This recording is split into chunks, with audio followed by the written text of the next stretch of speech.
Singapore पर भारत में corona नुआ भैरिएंट प्रवेश 300 अधिक लोक संक्रमित।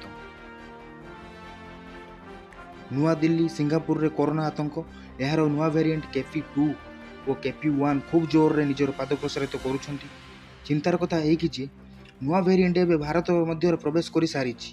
ऑफिशियली सूचना अनुसार भारत में कोविड-19 नुआ भैरिएंट KP2 और 290 मामला और KP1 रे 34 मामला स्पष्ट करा हेले केंद्रीय स्वास्थ्य मंत्रालय सह जड़ित एक सूत्र न्यूज एजेंसी PTI को कही जे हेले केंद्रीय स्वास्थ्य मंत्रालय यह सह जड़ित एक न्यूज एजेंसी PTI को कही जे एसबू JN1 रो सब भैरिएंट यह लोकों ପାଇଁ खूब घातक नुह एथिपाई चिंता करबा कोनोसी आवश्यक नहीं।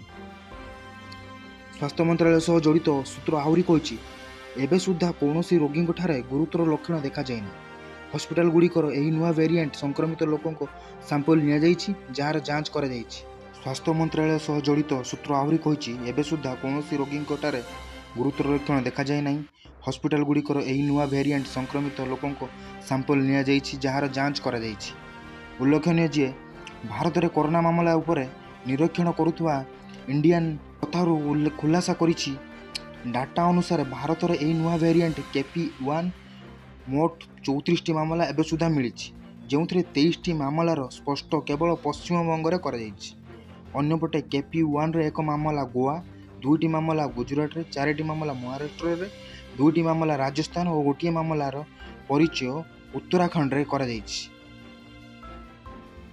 आसंता 26 तारीख में प्रकाश पाइब युक्त 2 परीक्षा फल एने उच्च माध्यमिक शिक्षा परिषद पक्षर सूचना दी जाइए। गोटे दिन में कला विज्ञान और वाणिज्य और धंदामूलक शिक्षार रेजल्ट प्रकाश पाई छात्र छात्री माने सेमानकर रेजल्ट www.orissaresult.nic.in सह सेमानक विद्यालय एवं डिजिटल माध्यम रे पाई परिबे।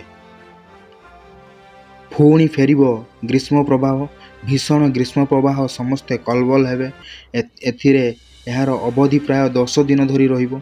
ओडिशा रे मौसुमी पहुँचवा जाए ग्रीष्म प्रवाह ज्वालू मुक्ति मिलबनी बोली वरिष्ठ पाणीपाग विशेषज्ञ प्रोफेसर सुरेंद्रनाथ पशुपालक पूर्वानुमान करिसेंती।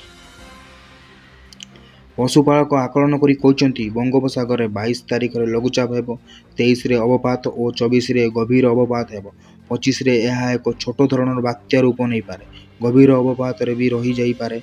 26 सकाळे यह बांग्लादेश उपकूल छुईब। तेबे छोट बात्या हेउ कि गभीर अवपात ओडिशा रे यार सामान्यतम प्रभाव पड़िबनी। केंद्रीय ओडिशा उपकूल, ओडिशा दक्षिण उपकूल, आभ्यंतरीण दक्षिण रे तापमात्रा क्रमश बढ़िब।